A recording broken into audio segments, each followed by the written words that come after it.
FCF. This includes maintaining fiscal discipline and credibility and impactful service delivery. The fiscal trajectory of Gauteng provincial government must be addressed through a combination of active debt management strategies and spending restraints that improves the primary fiscal balance and elimination of wastage and leakages in the system. The province will need to allocate a substantial amount of funds each year for the next 5 years to meet the repayment obligations. Therefore, to address these fiscal challenges, the Gauteng Provincial Treasury is working with revenue collecting departments to identify alternative sources of revenue. This aims to ensure that the frontline services remains uncompromised, prioritizing programs that foster growth, safeguarding essential social services for vulnerable members of society, maintaining the provision of basic services in the province. Given the maintenance of fiscal discipline, the province will prioritize the reprioritization of budgets, identification of efficiency gains, and making a trade-offs to fund the government priorities. Fiscal discipline requires that government maintains fiscal positions that are consistent with macroeconomic stability and sustained economic growth. Furthermore, provincial departments and entities must explore alternative sources of funding to supplement the existing constrained revenue streams and thus enhance fiscal sustainability over the long term. Partnerships with the private sector, donor funding, developmental finance are among the possible alternative funding sources. The provincial government also views public-private partnerships as a key vehicle to not only deliver infrastructure, but for its ability to stimulate the economy, create jobs, and deliver projects within cost, time, and quality, whilst providing the upfront funding for these projects. Therefore, triple Ps with revenue-raising potential will be prioritized. Our position is that any approach to the market for funding should be premised on securing funding to finance strategic infrastructure projects which have sound economic benefits to the province, create jobs, raise revenue, and potentially provide an avenue to pay back the e-toll debt. This approach is more sustainable and will prove far more beneficial to the citizens of Gauteng, with far more positive spin-offs than borrowing to pay a debt of e-toll. The 2025 budget will see a conclusion of the 2025 budget will see a conclusion of the National Fiscal Consolidation Strategy announced in the National 2020 Medium-Term Budget Policy Statement, with that stabilizing primary surplus achieved in 2025-2026, a reduction in the fiscal deficit to pre-COVID levels, and a stabilization of debt service costs as a percentage of revenue. The Gauteng provincial government is therefore confident that through the measures and reforms mentioned above, the province will be able to service the e-toll debt, simultaneously providing much needed services to the citizens of Gauteng, whilst reaping the benefits of the spin-offs of proposed economic infrastructure initiatives. It is in this context that the provincial government would like to assure residents of Gauteng that we will not compromise our priorities in social services such as health and education. So we won't be retrenching teachers, we won't be cutting on scholar transport, school nutrition. So rest assured that despite the fact that we have constraints and difficulties, we are doing everything in our power, working with national government to ensure that service delivery is not affected. So the Gauteng provincial government is committed to continually engaging and working together with all stakeholders, particularly the residents of Gauteng, to explore adequate and stable funding solutions for road construction, maintenance, and upgrade to support economic growth and development. So that's, and as the department facilitate the strengthening of the finances. It is also important to reiterate that the user pay principle remains a government policy, and that the Gauteng provincial government is committed to continually engaging and working together with all stakeholders, as I've said, and particularly the residents. So we would like to thank you very much, and we will take questions. Thank you very much, MEC. Colleagues, we can then take questions. I'll start to this side and then come through the side up. Note at the hand here, and then followed by Sleep, and then we'll come this side. Okay, we'll start in between this side. Yeah, and then we'll come. Okay, so you can start with this. Thank you so much. Let me see, Peter Kindness. Let me see, there are those who are still sitting with debt, with accounts related to e-tolls. What's the plan? What is it likely to happen to those outstanding accounts, debt, those owing, and I'm not one of them, but those who are owing thousands of rand with regard to that. So on their behalf, what's the plan? Do you have relatives, perhaps? I do have relatives. Yeah, well, okay, Sleep. Maybe if you could just clarify, MEC, where this 3.8 billion rand came from that you've currently paid, and then can you outline the payment plan for the next 5 years? Is it going to be around this time for the next 5 years, or is it 4 years now? Can you just clarify that for me? And then those that did pay their e-tolls, is it just, oh well, hard luck, or are they going to get reimbursed? Maybe just give me some clarity on that. Thank you. Hi, MEC. I just want to find out, you speak of alternative income streams. What are those? Maybe you can just give us a couple that you are thinking about or already implementing. And then revenue collection, obviously that will also be taking place on a municipal level. So the role of political stability, how will that perhaps help in assisting in revenue collection? Thank you. Okay, we can come this side. Remember, colleagues, just say your name and the organization that you represent. We can start. Okay, good morning. I'm Griselda Lewis from SABC Television. My questions are somewhat linked to what my colleagues have asked. Could we just get a reminder, MEC, of the full debt amount, not the 30% that the Gauteng provincial government has agreed to pay, and national government, I think it's 70%, yeah. What's the full amount? And I think I heard you right last week, MEC, when you said that the Gauteng provincial government could possibly face bankruptcy by 2025 if some issues relating to, for example, in the health sector, are not going to be dealt with. So where is this money coming from? Your sentiment you shared last week sort of flies in the face of what you're saying this morning. Where's the money coming from? Okay, we'll take the first 5, colleagues. So we've taken 4. There was a handy over here. Thanks very much. Good morning. My name is Nkosikona Malinga Misi from Power FM. I just wanted to know, MEC, if you're in a position to provide an update or answer regarding the repurposing of the gantries and what's the process thereof. And also tying to the question that Griselda just asked around the sentiments last week, it would have appeared that the Gauteng Health Department was really, in a sense, bleeding the coffers of the provincial government, especially where it relates to issues of litigation. And surely you would have had some engagements with MEC Gomorale Hopo, and there was a statement she released just in terms of reforms. Are you assured that they're going to turn the situation around? Because you're also assuring residents of the province that you're not going to compromise on these crucial services like health and education.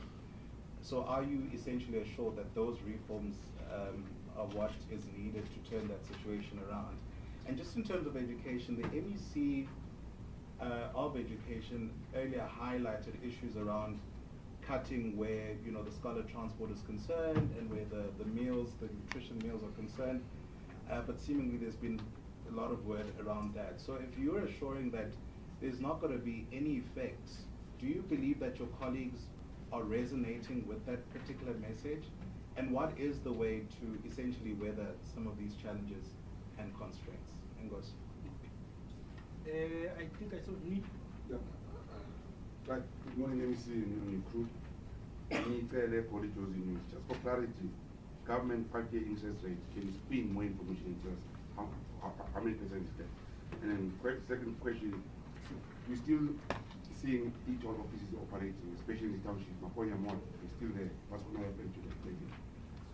Then there's a hand there. Yeah. Just a short one, Veronica McCauley from Newsroom Africa. Just MEC, just clarity on the installment amounts. You know, as you just mentioned, that the first one paid today, 3.8, but what is the breakdown to the post-complete back date? All right. Okay, just allow the MEC to respond and then we'll come decide. I've noted the heads, please. MEC? No, thank you. HOD, maybe just deal with the issue of the interest rate of DDG. How much is it? I'm not sure if you have the figure of the whole amount. Remember, it's not us who are owed, it's Sandra. So we are not owed. So Sandra built roads and they were the implementing agency. People were supposed to pay as part of the user pay principle, but as you know, people were not happy with it and government decided that there has to be a way found to pay back that money. So in that process, we agreed that we will take 30% of that amount. Then national government will take 70%. So what it means is that Central went to the markets to borrow money to upgrade these freeways, and with the hope that people will be paying. But people said, no, we don't want to pay via an e-toll system. So that's what we are dealing with here. And that's why we might not have that figure, because it's not us who are owed. It's Sandra, but unfortunately now we must pay on behalf of all of you. All of you, you all have cars, you're using freeway, so you are driving for free. We are paying for all of you. That's what is happening, and that's why. What is? I think MEC has covered the issue of road users who still owe debt, as indicated. So the strategy will come from Sanra. In terms of where is the 3.8 billion coming from, as the MEC statement has indicated, that when we tabled the budget in March in the current financial year, this figure was reflected. It might have been below the line, but it's a figure that was in there, and we are using the Provincial Revenue Fund in terms of paying this. But the source, it's about the revenue streams, as it has been the revenue, the road accident funds. So it's how we can be more efficient in collecting that revenue. As you're also aware that we have cross-province in terms of the services that we render as far as health is concerned specifically, and how do we make sure that whatever claims we have against other provinces are collected where it is due and payable. And also we're exploring other options in terms of looking at what is possible. And unfortunately at this point in time, because there is consultation that still needs to happen, whatever revenue streams you introduce into the system, I would say, some of them, it would be premature for us to be talking about them, but when the time comes, we will talk to those details when that particular stream has been properly consulted and we've got the go-ahead. But small things like we have implementing agents when it comes to us collecting motor vehicle licenses. we were working with other government agencies, for example, your post office and municipalities. But a simple thing of tweaking which bank account the money goes. So initially, those agencies will collect the money and pay it over to ourselves. But we changed the banking details to say the money should come directly to us, and then we will pay them the commission, because sometimes we find that we struggle to get the money to the bank account of the provinces, and we all know that with the economic situation, sometimes there are delays in paying over that money. So I think it will call for another session, especially when we have the revenue enhancement strategy that would have been properly consulted and approved, and we make sure that then we can share with all of you in terms of what is going ahead.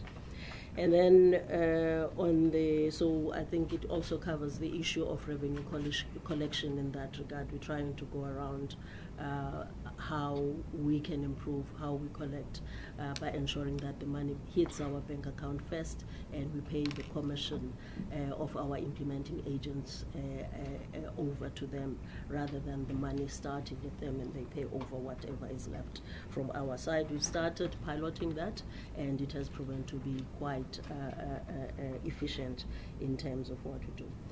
The 5-year rate we're talking about is linked to the bond yield of the government bonds. So it's a figure that fluctuates depending on what's happening in the market. I think we're sitting at about 10.2. Yeah, we're sitting at about 10.2 at this point in time. That's what the yield is. So the interest component is linked to that particular the bond rate that are the government bonds. DDG? Yes. Thank you very much, MEC. The historical debt that the province is paying today, it's 12.9 billion. So that is then the first installment being paid in September. I think there was that particular then question, and then the subsequent payments will then flow in June of every year. So I think that was just then that clarity, I think, on my side that I just wanted to provide. Thank you. Yeah, so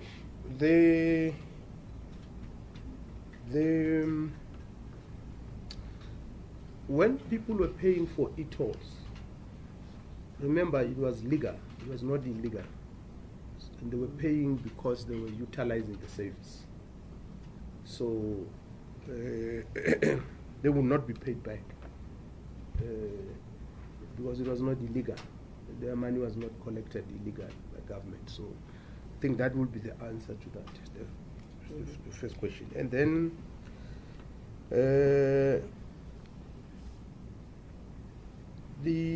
so we will budget every year. We will budget every year for the next 5 years. In our budget, as we present the budget, you will see the figure about on the e-tolls. And what we are paying, in fact, it's more than 12.9 billion, what we'll end up spending. Because there is a maintenance of roads, which is about 4.1 billion that we have not spoken about. And the interest is calculated for the next 5 years at about 4 billion. So we will lose about 20 billion. And because there were budget cuts in the whole country, as you have seen with education, that's why the minister wants a minister with the Minister of Finance. She wants a meeting. I don't think she will get any money because there isn't. What she has been given, it's what she must use. So we have also cut our lot according to our size. So 15 billion for the next 5 years has been reduced, as the 20 billion, so that's about 35 billion. Griselda, I don't know who said, we said the things you said.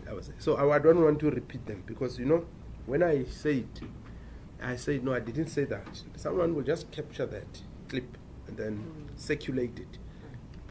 I want to say what I would like you to capture, and whoever that will put the clip the Gauteng provincial government will never be bankrupt. So that's the first important thing. Secondly, we are facing difficulties because of these budget cuts and because of the e-tolls. It's difficult, and that's why we are looking at various ways of making sure that we enhance our revenue and we also don't compromise service delivery. So that's what is important, and that's why we were able to find the money, because it's a full-time job. It's a very difficult job. The job that the HOD and DDG and their team are doing on a daily basis. They must think, where do we find money? How do we pay for this, for that? There's problems, litigations, this side, all that. So it's a very, very, very difficult. It's just that we have not been as transparent as we are now, as Treasury. You know, in most cases as Treasury, we only announce the budget. See, through the MECs and the minister, we announce. We never take you through this process where you are asking on behalf of the public, but where do you get the money? You say there's no money, but you are paying. What do you mean? And it's a very important exercise, because then the public will be able to appreciate that we are dealing with a difficult situation. It's not as easy as people think, you know, and that's why we thought it would be important to constantly give you these important briefings, because it speaks to the lives of people.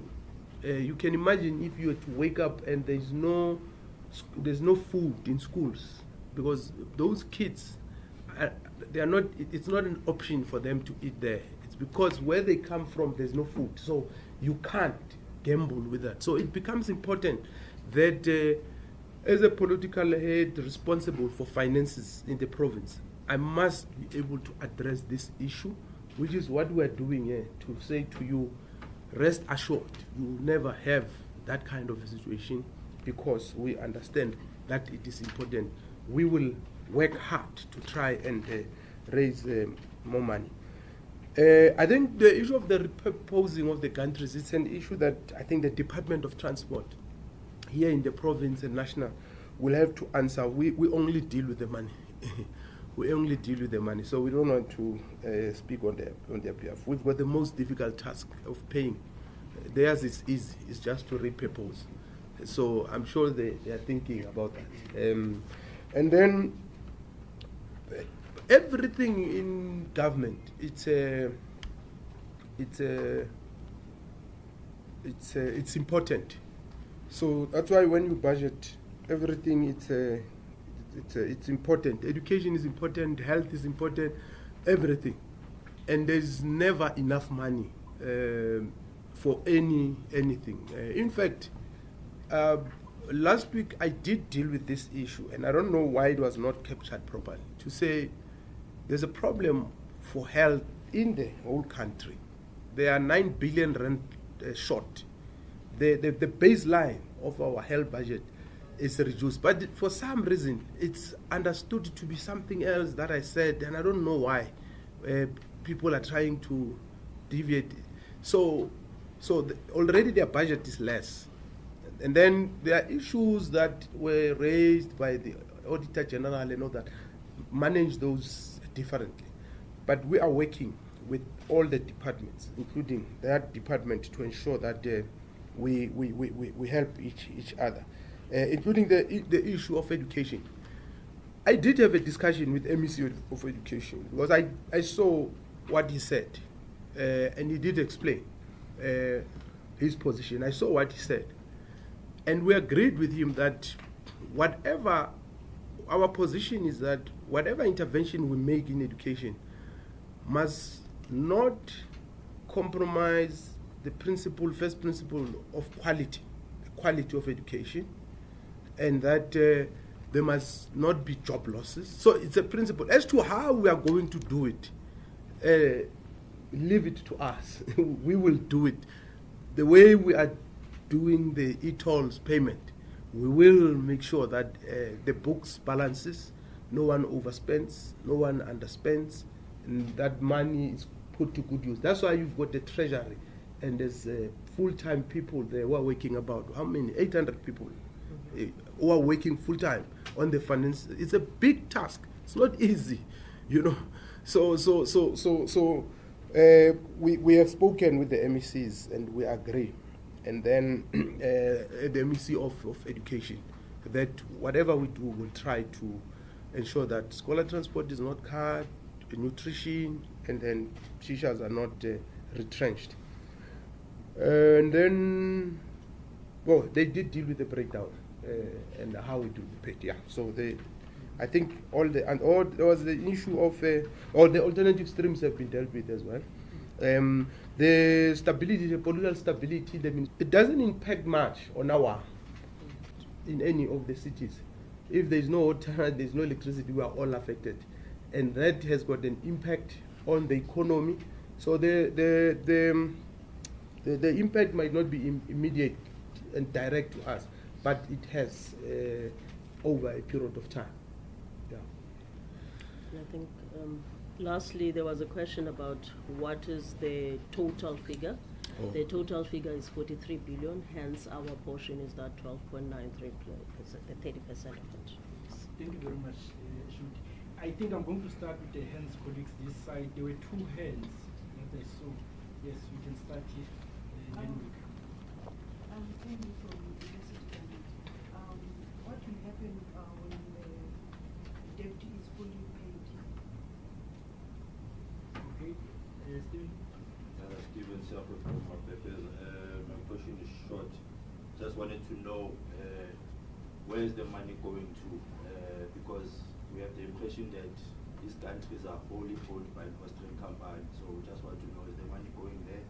Or is it going back to National Treasury to pull it back together so they can go to Austria? Or is there another beneficiary who's getting the money towards this debt? Thank you. Tabiso Boba from Eyewitness News.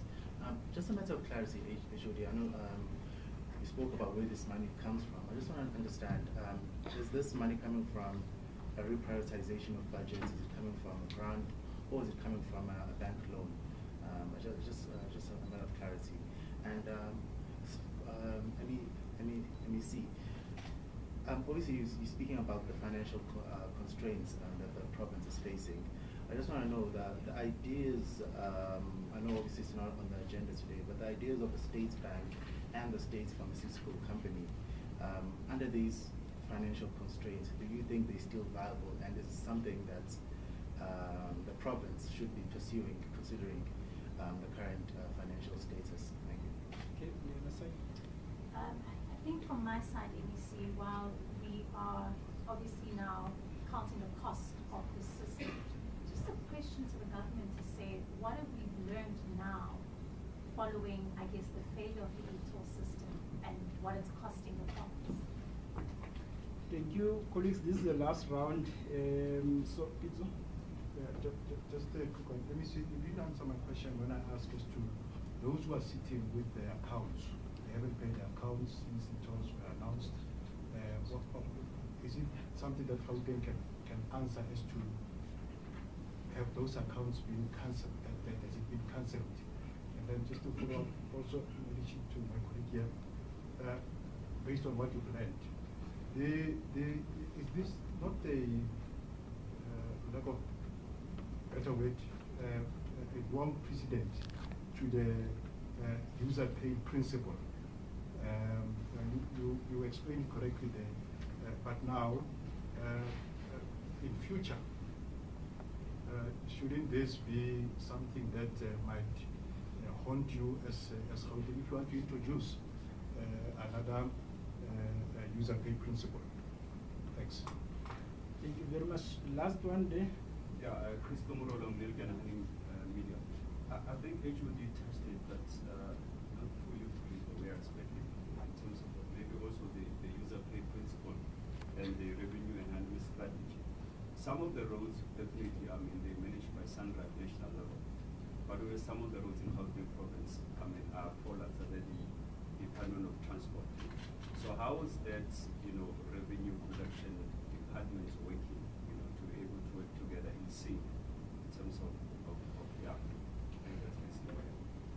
Thank you very much. MEC? Yeah, no.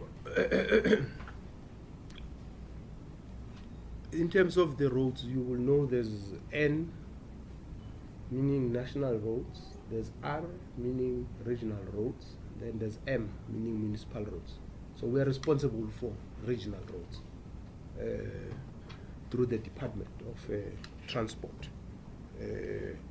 And then, if you read our statement, I want to see who asked from your name again? Tabiso. Yes, Tabiso. Yes, yeah. If you read our statement, we deal with that issue. And there's an issue we raise there, that as a matter of principle, we don't want to borrow money to pay the debt. So it's a principle matter. It's a principle matter. So there's no way that we would have borrowed, rest assured. But it doesn't mean that in future we can't borrow. That's an option that's there. But if we borrow, the question is, what will we be borrowing for? So we can only borrow to stimulate the economy, so that whatever we borrow must be able to be repaid. So when I say the finances of the province are in good hands, I'm not joking. It's because we've got, we talk about these things, and they are influenced by good practice, because we can't afford to be reckless. You can imagine going to borrow 12 billion, and then you know you can't. So that's the first part. The second part, every year we do a budget, and in our budget there are 3 streams. So AUD touched it in passing. The first stream is what is called equitable shares. So this is the money that goes to provinces, that national government gives to provinces based on a set criteria, and that will include your population size, the number of schools, and all that and all that. So that money comes, and in most cases it's clear that it's meant for this or that. The second one is what is called conditional grants. So those are grants, for instance, for roads or even for building houses. There's a grant you get, and then it's meant for that. Then there is what we call own revenue. So this money is what we raise. So when we do a budget, we will sit and say, okay, this money for houses there, for schools, for this, da. Oh, here's our money. Where's the shortfall? What is agent and all that and all that. So that's why I was saying to you, when we budget every year, you will see that money. We'll have to. It can't be a surprise. It must be budgeted for. So I hope that gives you a better picture. But we've definitely not borrowed any money, and we will not borrow to pay a debt. But it doesn't mean in future we can't. So that's what is important. And then, well, if the debt is fully paid, we will be very happy after 5 years, because but unfortunately, this was the phase 1 of 3 phases to improve the freeways. Is it 3? No? Yeah. So this was the phase 1, meaning that if you don't expand Gauteng freeways and Gauteng roads, it will take you forever from SABC to here. You might not even have to attend press conferences. You will just do them virtually, because the roads will be gridlocked. So that's the implication which society must understand. That's what it means. So what we have done is just the first phase of the 3 phases.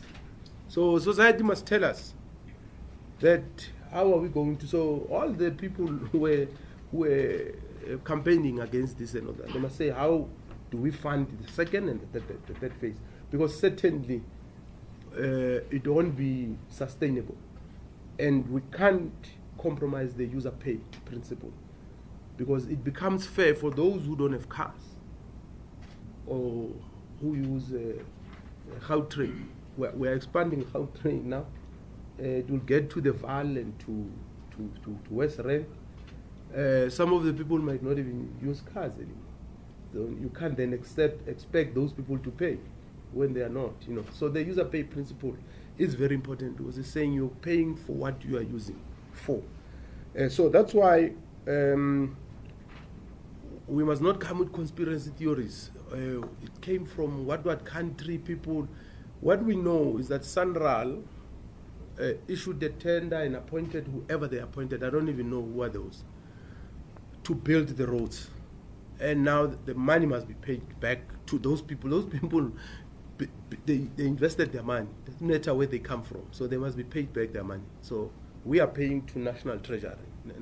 The National Treasury is dealing with that. So the issue of the State Bank.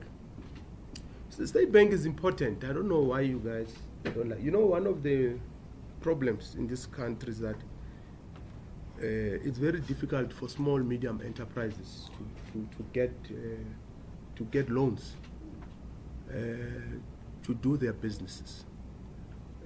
Finance is a big problem. So you can't be a government that complains and say finance is a problem, but you don't do anything about it. You need a bank that's going to be friendly and pro SMMEs. That's why you need a state bank. And that state bank, by the way, it doesn't mean we are going to own it 100%. Because some of the people were raising, hey, then does it mean, no, it doesn't make sense. In fact, if you ask me, we want to buy an existing bank. Because you need the systems, you need the money, you need the skills, you need the knowledge. We don't have that as government.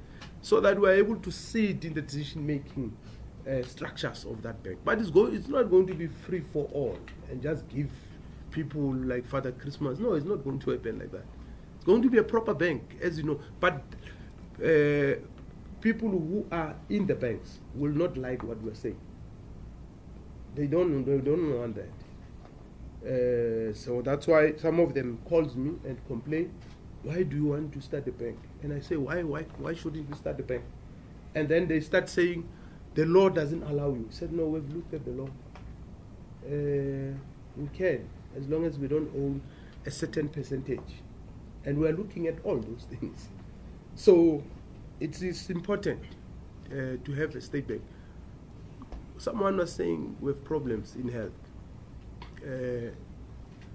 And I was saying to you, the baseline, our budget baseline is not correct. And that's why one of the things we have to deal with, which is a big cost, it's a cost to medication. So we need to have a pharmaceutical company that would help us ease that cost in the public health. So we are not doing these things for its own sake. It's because we have to impact and change the lives of the people. And we can't be a government that complains and not do anything. Every time you call a press conference, I'm sure you'll end up not coming to our press conferences. When you come here, we complain. There's poverty. There's this and that. When you come here, we must tell you how we're solving these issues. And then you are able to report on that. And then the issues of